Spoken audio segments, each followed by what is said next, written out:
Avec l'approche socioculturelle, nous aborderons une autre dimension du néoconstructivisme qui considère non seulement la dimension sociale, mais aussi culturelle de la construction de la connaissance chez l'enfant. Une bonne partie des idées qui ont donné naissance à cette approche sont inspirées d'un psychologue russe dont l'essentiel des travaux ont été réalisés dans les années 30. Il s'agit de Lev Vygotsky. Pour Vygotsky, lorsqu'un individu interagit avec son environnement social, il entre aussi en contact avec la culture qui est véhiculée par ses interlocuteurs. La dimension culturelle constitue donc une composante importante des interactions sociales qui nourrissent le processus de développement. Cette dimension culturelle, qui évolue avec l'histoire d'une société, est centrale pour comprendre comment aujourd'hui l'individu apprend et s'insère progressivement dans son milieu. La prise en compte de l'aspect culturel permet notamment d'appréhender la manière dont certaines technologies, qui occupent aujourd'hui une place centrale dans l'environnement de l'enfant, modifient sa relation avec la réalité. Ainsi, les enfants, depuis l'arrivée de la télévision, sont mis dès leur plus jeune âge en contact avec l'image qui mobilise une part importante de leur attention, parfois au détriment du monde réel. De même, l'ordinateur et plus récemment le web induisent des stratégies de recherche et d'encodage de l'information différentes de celles appliquées à l'écrit classique, à telle enseigne que certains auteurs n'hésitent pas à prétendre que ces outils modernes contribuent à modeler notre esprit. Ainsi, on parle de digital native pour caractériser les jeunes qui ont connu l'Internet dès leur berceau et dont l'expérience de la lecture se résume pour l'essentiel à parcourir les pages web qu'ils consultent sur leur ordinateur. Pour Vygotsky, l'origine sociale de l'apprentissage est clairement établie. Chaque fonction cognitive apparaît d'abord comme une activité sociale interpersonnelle. Le langage, c'est d'abord un moyen de communication. Ce n'est que dans un second temps que cette fonction, orientée vers l'autre, devient une fonction interne sous la forme de langage intériorisé. Vygotsky considère que ce langage intériorisé joue un rôle important dans la régulation des processus cognitifs à travers la mobilisation de stratégies métacognitives. À l'opposé de Piaget qui considérait que l'apprentissage devait suivre le développement en défendant l'idée que rien ne servait d'aborder certains apprentissages comme la lecture ou la formalisation mathématique avant que l'enfant n'ait atteint le stade de développement adéquat, Vygotsky se propose d'agir directement sur le développement cognitif de l'enfant. Pour expliciter la manière dont cette action est possible, il utilisera la notion de zone proximale de développement. Comme le met en évidence la figure présentée sur la dia, tout sujet est caractérisé par son niveau de développement actuel, le cercle intérieur, et par son niveau de développement potentiel, le cercle extérieur. La zone proximale de développement correspond à la surface en gris comprise entre ces deux cercles, c'est-à-dire à la différence entre la tâche que l'enfant sera capable d'accomplir seul et ce qu'il sera en mesure de réaliser avec le soutien d'une personne plus avancée. Cette zone définira également les possibilités de développement à court terme d'un individu à l'occasion d'interactions pédagogiques réalisées sous la conduite d'une personne plus avancée. Dans un premier temps, Vygotsky considérera que seul un adulte pourra assurer une régulation efficace des interactions. Par la suite, notamment sous l'influence du socioconstructivisme, on acceptera l'idée qu'un père plus avancé puisse aussi jouer ce rôle. Pour que les interactions soient efficaces et permettent à l'individu de parcourir le chemin jusqu'à son niveau potentiel de développement cognitif, deux conditions doivent être remplies. Tout d'abord, il est essentiel que les deux systèmes cognitifs en présence disposent d'une zone de recouvrement suffisante. Il faut que l'adulte utilise un langage adapté à l'enfant, qu'il tienne compte des préacquis, qu'il vérifie les représentations qu'il met en œuvre.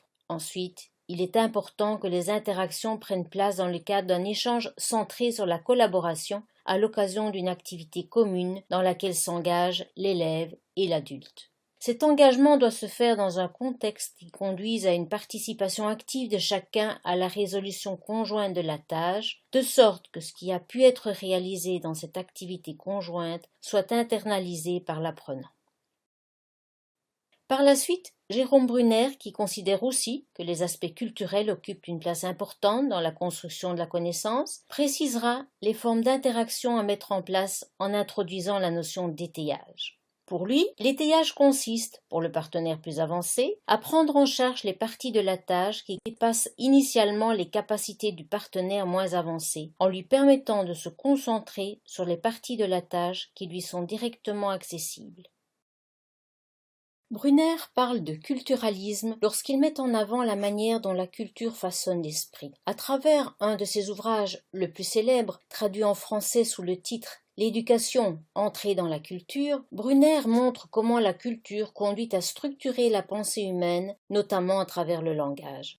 Même s'il a été un contributeur majeur à la naissance puis à l'essor de la psychologie cognitive, Brunner s'est par la suite détaché du paradigme du traitement de l'information pour souligner le caractère fondamentalement situé de la cognition humaine. Ainsi, selon l'approche culturaliste, toute connaissance humaine se construit dans un contexte, et la culture dans laquelle évolue l'individu contribue à créer ce contexte. C'est la raison pour laquelle on parle, à propos de l'approche socioculturelle, d'apprentissage situé. Dans la mesure où les individus, mis en présence, s'efforcent de construire une représentation commune de la situation, l'étayage décrit par Brunner contribue à l'élaboration d'un système de représentation commun qui reflète le milieu culturel. Ainsi, progressivement, sous le contrôle du partenaire plus avancé, l'enfant se construit des représentations qui préparent son insertion dans la culture. Ce processus d'entrée dans la culture dépasse le cadre strict de l'éducation scolaire et peut prendre des formes diverses, comme le bizutage des étudiants qui abordent l'université ou encore les rites d'initiation dans les tribus primitives ou dans certaines sociétés secrètes. Pour prolonger l'idée d'étayage, Brunner propose que l'école soit un endroit où les apprenants s'aident les uns les autres à apprendre, chacun selon ses aptitudes. À ce propos, l'auteur suggère de former des communautés d'apprenants capables de s'entraider mutuellement pour améliorer leurs connaissances. Cette notion de communauté a ensuite été élargie et appliquée à des groupes de personnes qui partagent certains intérêts et veulent se perfectionner à travers les échanges qu'ils auront sur le web. En insistant sur l'importance du contexte, Brunner ouvre aussi la voie à la notion d'apprentissage situé illustrée par John Seely Brown et Alan Collins dans le cadre d'une approche pédagogique désignée par l'expression compagnonnage cognitif. Il s'agit, puisqu'on constate que les jeunes éprouvent beaucoup de difficultés à utiliser ce qu'ils ont appris à l'école dans des situations réelles, d'enseigner les connaissances que l'on veut voir maîtrisées par les élèves dans le contexte où ils auront à les utiliser, à la manière dont un artisan forme son apprenti. Toutefois, étant donné la complexité des situations réelles, ces dernières devront généralement être aménagées pour être traitées efficacement par l'apprenant. Brown et Collins envisagent différentes stratégies à ce niveau. Tout d'abord, le coaching, qui consiste à fournir un support non contraignant à l'élève. Conseils, orientation, indices. Ensuite intervient le feeding, qui correspond au fait de diminuer progressivement ce support, et le modeling, c'est-à-dire l'imitation de modèles présentés, soit directement à travers des démonstrations pratiques du tuteur ou par l'intermédiaire de diverses technologies, films, simulations sur ordinateur. L'approche située met également en avant ce qu'on appelle l'apprentissage implicite ou incident, c'est-à-dire une forme d'apprentissage où les acquisitions se réalisent sans effort conscient de l'apprenant, parfois même sans que celui-ci s'en rende compte. Cette forme d'apprentissage se déroule généralement dans des contextes empruntés à la vie de tous les jours, dans la famille, dans une plaine de jeux, dans une cour de récréation, au spectacle ou au musée, contextes qui ne sont pas explicitement aménagés pour favoriser l'apprentissage. On parle aussi, à ce propos, d'apprentissage informel pour le distinguer de l'apprentissage formel qui se déroule en classe ou dans des structures prévues à cet effet. Une autre manière de faire référence à l'apprentissage implicite consiste à parler, comme le proposent notamment Jean Lev et Roy P., de cognition de tous les jours. À ce niveau, l'observation de la manière dont les personnes se tirent d'affaire en situation réelle est particulièrement éclairante quant au caractère artificiel des connaissances qui sont apprises en classe. Ainsi, des personnes qui souhaitent comparer les prix d'un produit dans un supermarché pour choisir le fromage le moins cher, alors que le prix par kilo n'est pas mentionné, évitent généralement de se lancer dans des calculs impliquant division, multiplication, mais comparent plutôt à l'œil différents morceaux de chaque chacun des fromages, jusqu'à découvrir des parts qui leur paraissent identiques. Les enfants des rues au Brésil sont capables de réaliser des calculs complexes pour mener à bien leur petit commerce alors qu'ils n'ont jamais été scolarisés. L'approche socio-culturelle dont nous avons tenté d'esquisser les contours dans cette capsule constitue un des chantiers sur lesquels les chercheurs qui s'intéressent à l'apprentissage sont les plus actifs.